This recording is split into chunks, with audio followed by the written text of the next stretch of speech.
Hi, I'm Joshua. I'm an INTP, and I want to continue my video series on creativity. And the title of this video will be on intelligence and creativity, and some thoughts on the phenomenon of genius.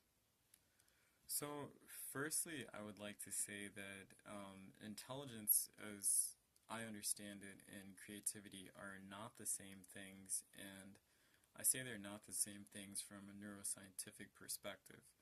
And primarily that would be because of how the brain of at least the subjects that neuroscience researchers have looked at and highly creative individuals differ from the brains of those of highly intelligent individuals or people who have a particularly high score in IQ. Um, so I'll get into the physiological details a little more later down the line, but primarily I would like to spend the first part of this video talking about just what I come to understand about intelligence and what intelligence means. Because I will first and foremost say I don't know what it is, as in I don't have a strict and precise definition that I feel that can capture all of what intelligence means and is, and that would elucidate all the implications of it. I don't have a good scientific category for that term, so as far as I can see, it's an ideograph, much like the word freedom, one that is rich in so much meaning, but that doesn't possess any distinct definition. And it's very hard to, and a distinct definition, objective definition is hard to come by. Now, I'll say with intelligence, it seems to have something to do with one's ability to acquire and to use knowledge. And I think knowledge is something that is easier to define than intelligence. And to be knowledgeable or to have knowledge, it seems to be the ability to act on something and transform it in a manner. And so you can think of it like this: when somebody knows how to play the piano, they can sit there at the piano and press the keys in a harmonious and manner in the right sequence to produce a melody. And the more knowledge they have at doing this, the more intricate the melodies become, and the more sort of creative, if you want to say that, the melodies and become. And so intelligence has something to do with knowledge, the acquisition and the use of it. The way psychologists conceptualize intelligence right now is they look at it as a two-factored thing that makes up one whole. And so they'll generally talk about this factor of G, or general intelligence, and then they'll say that G, it can be parsimonied into two factors, which would be fluid intelligence and crystallized intelligence.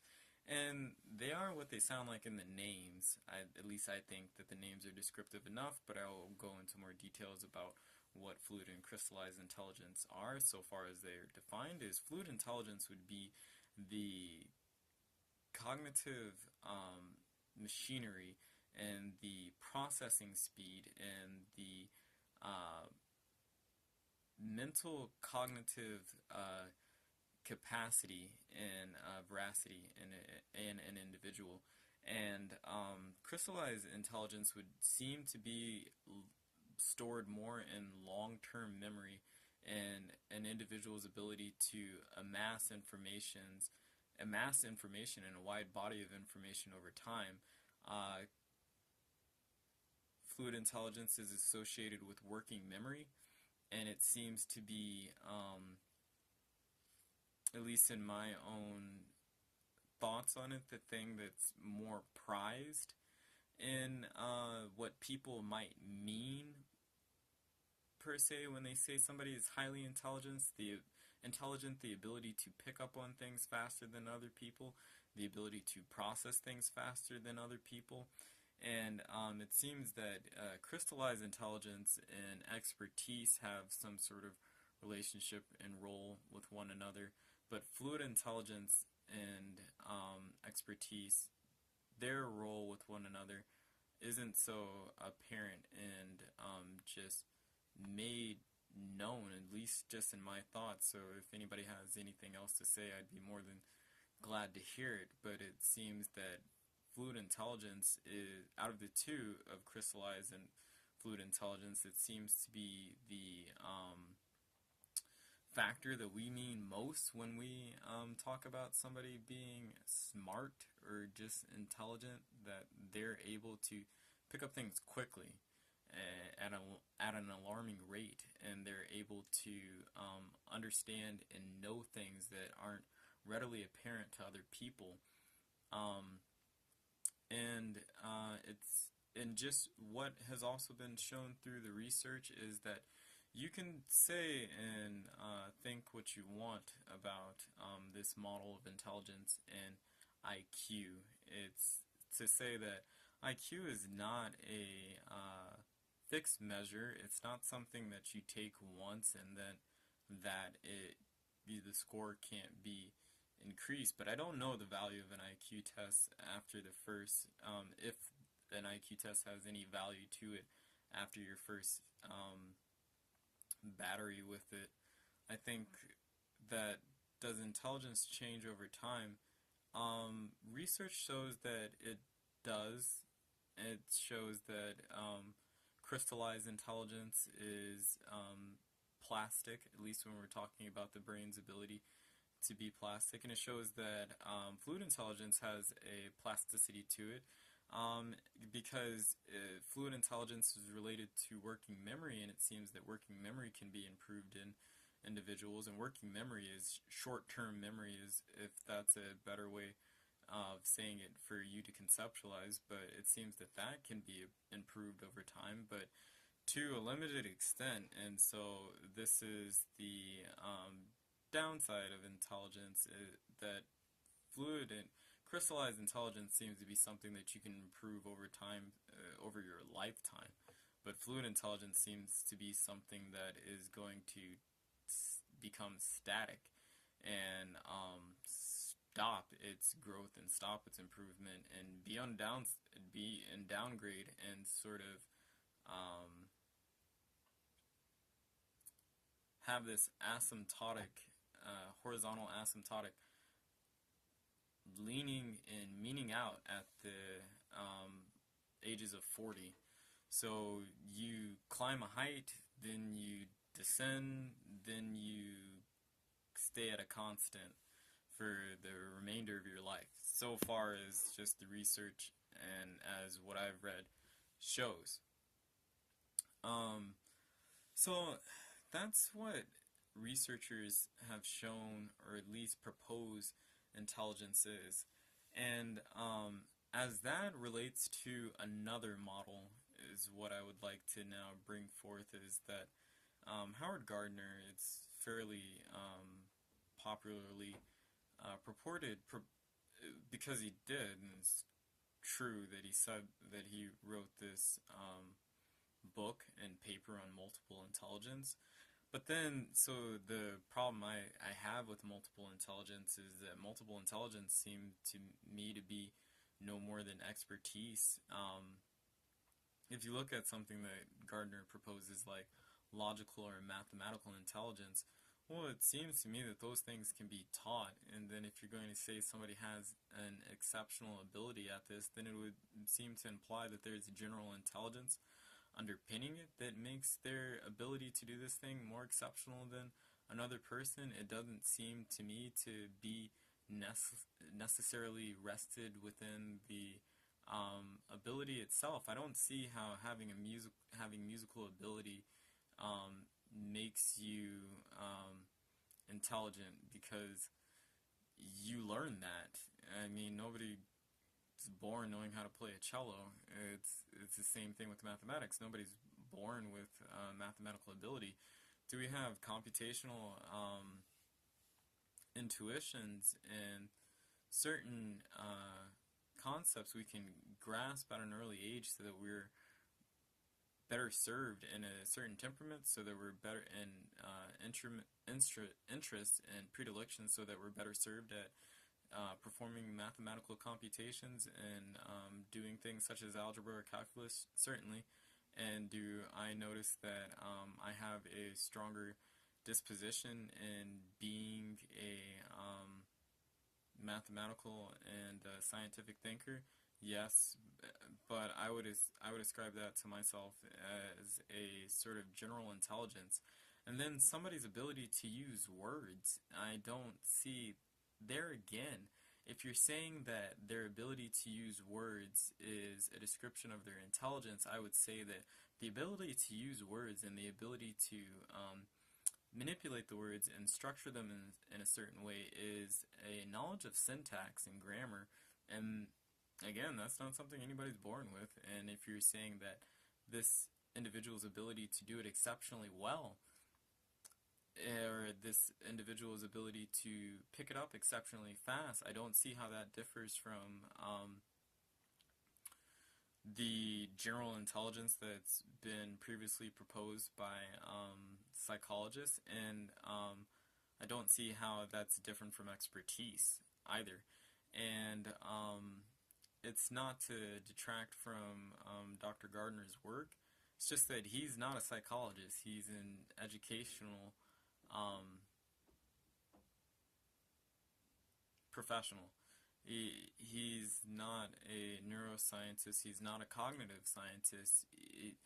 This theory is helpful in education as it fits an egalitarian thought that all individuals are equal and everybody has their differing strengths, which is true to an extent, but I don't know why we just don't use the word talent or something like that. It's like, because I don't see how thinking of them as intelligence adds to the understanding of intelligence, or how it produces something that one can use to predict and really understand human cognition.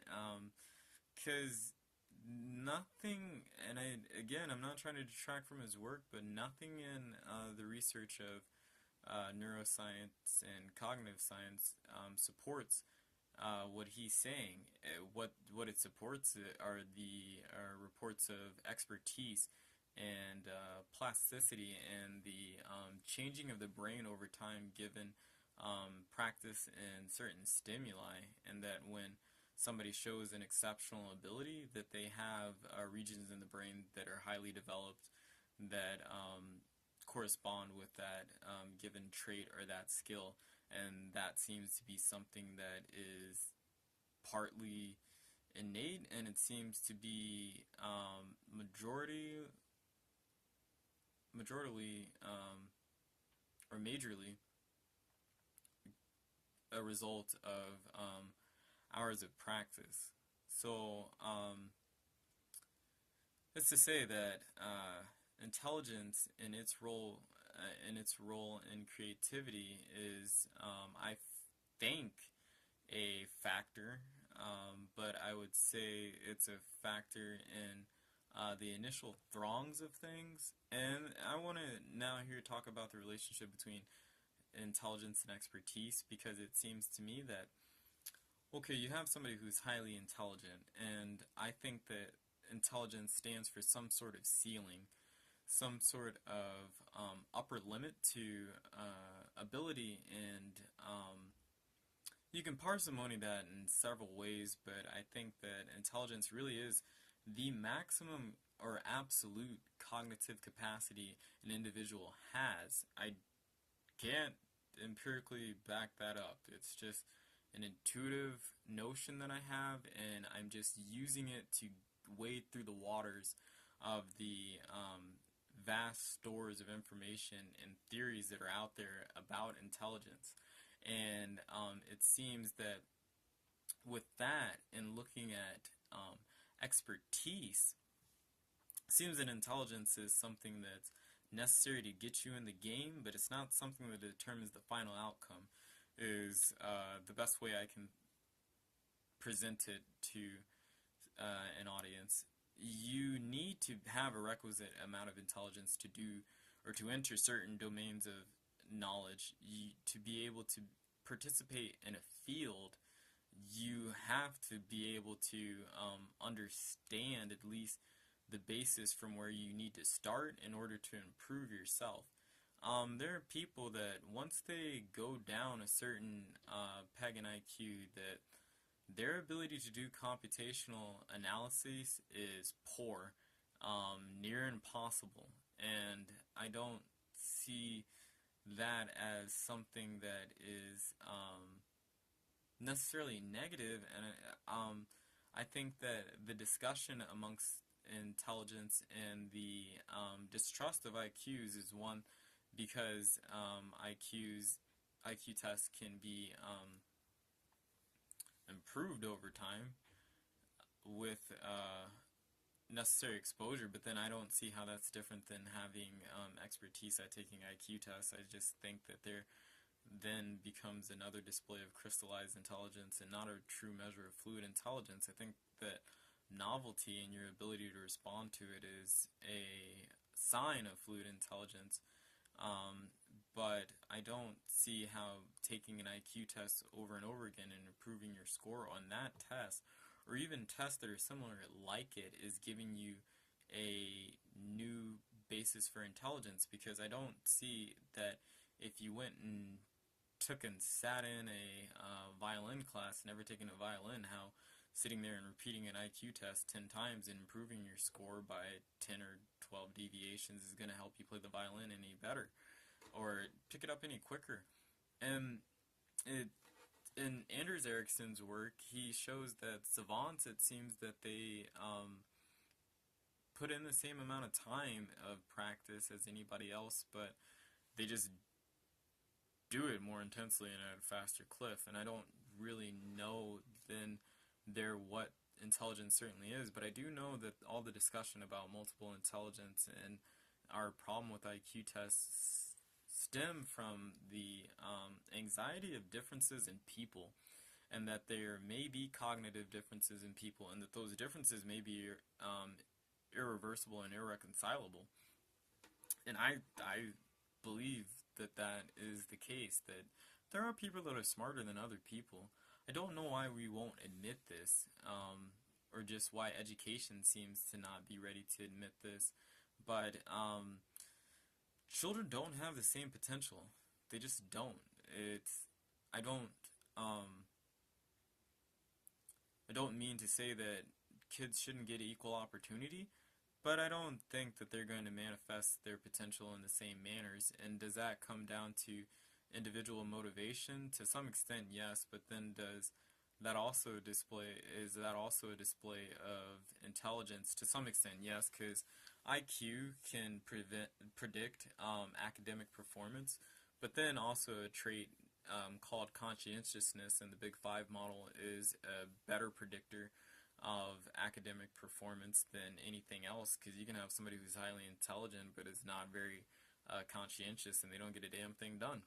So I guess all that is to say is that intelligence, as describing it as a phenomenon in any exact detail and certainty, is really hard. But what researchers have found is that people who are high in intelligence have a powerful executive network in the front of their brain, in which their executive functions are just highly developed. And it seems that having a strong executive network, having very developed and powerful executive functions, is what we mean by intelligence. And Jordan B. Peterson, a researcher in Canada, he and his team, they did functional studies of people's. They put individuals through a battery of what cognitive scientists call executive functions test, and then get a mean score from that, and then they took and put them. They put them through a battery, an IQ battery with the Ravens progressive matrices, and they found that their executive function scores and their IQ scores correlated significantly, almost to a 90%, but not quite, but close enough to say that they're pretty close to the damn same thing.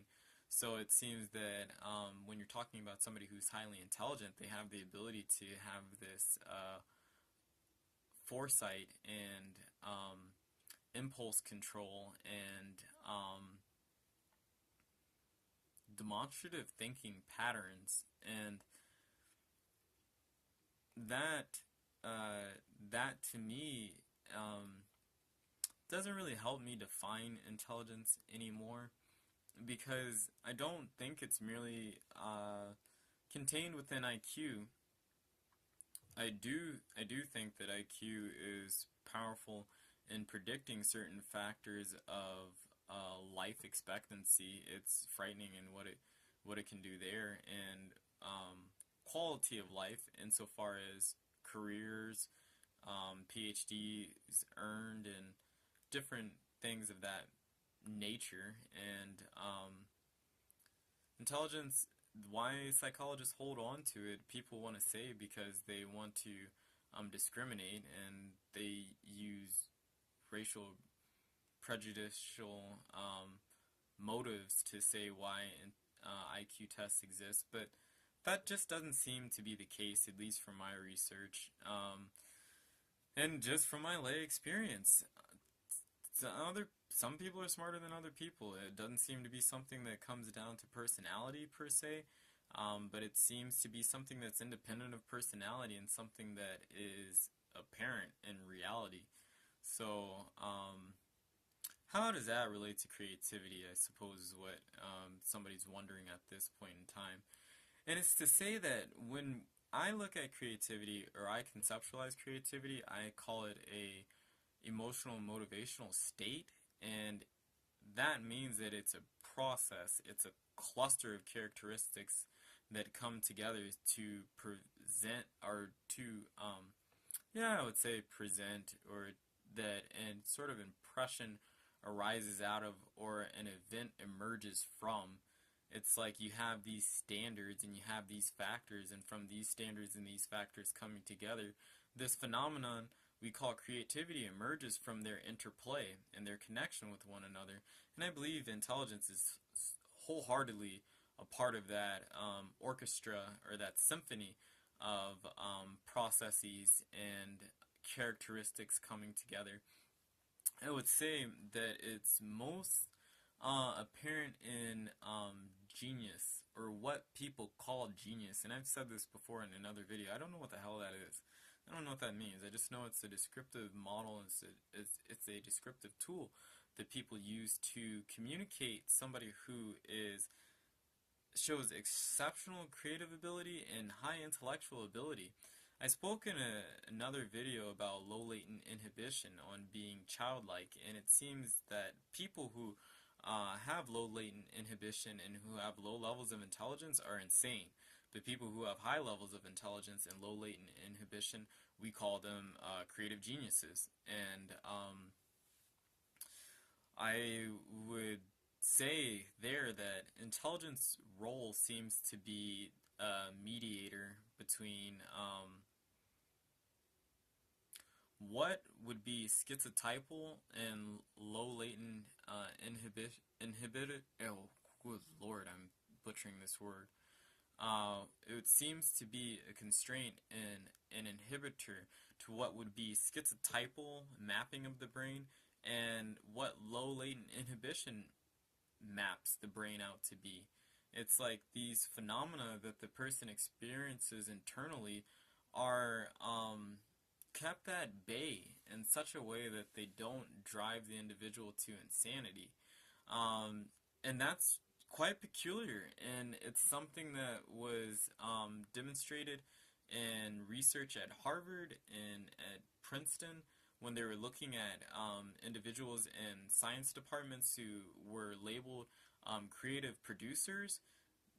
they looked at their levels of low latent inhibition and found those things to be high, but then they took and tested their IQs and found that those things tend to be high. And if you have an IQ of over 120 and you have low latent inhibition, you're going to be a damn potently creative person, in a way that's not seen all too often. And I think that something has something to say for the phenomenon genius, and I think it has something to say for how intelligence relates to creativity.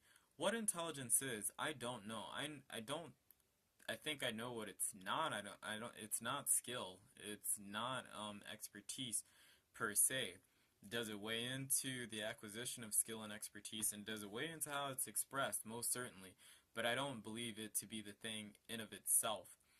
Are skill and expertise a close enough approximation to what it means to be highly intelligent to sit there and say that the question may not be necessary in a pragmatic sense? Possibly. I'm not going to take that from you. You, but when we're understanding what it means to be human and exist, I think high intelligence is a question that needs to be brought to the table, and one that eventually needs to be answered.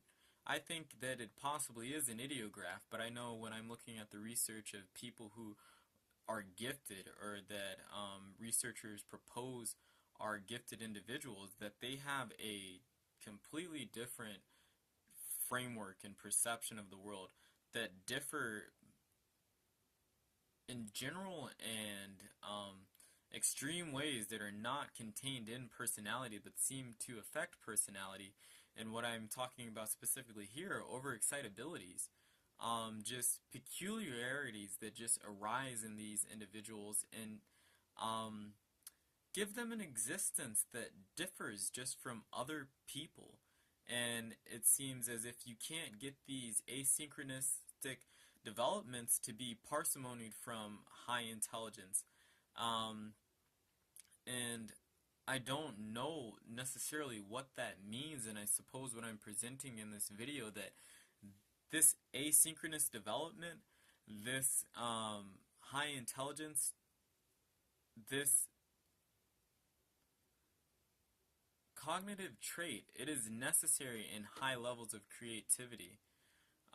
What it is, I cannot say, but is it evident in seminal work? I think that that's a no question. Is expertise something that we can better define, understand, and measure? Yes, but I don't think that we should then therefore use that as a metric to dismiss the question of intelligence, and stop treating intelligence as if it's merely derision and division. I don't think that either. I think people damn well know that there's other people who are smarter than them, or that there's people who are smarter than other people out in the world. But we need to deal with that and not necessarily sweep it under the rug, or try to explain it away with theories that aren't good theories, quite honestly. So those are my thoughts on intelligence and how it relates to creativity.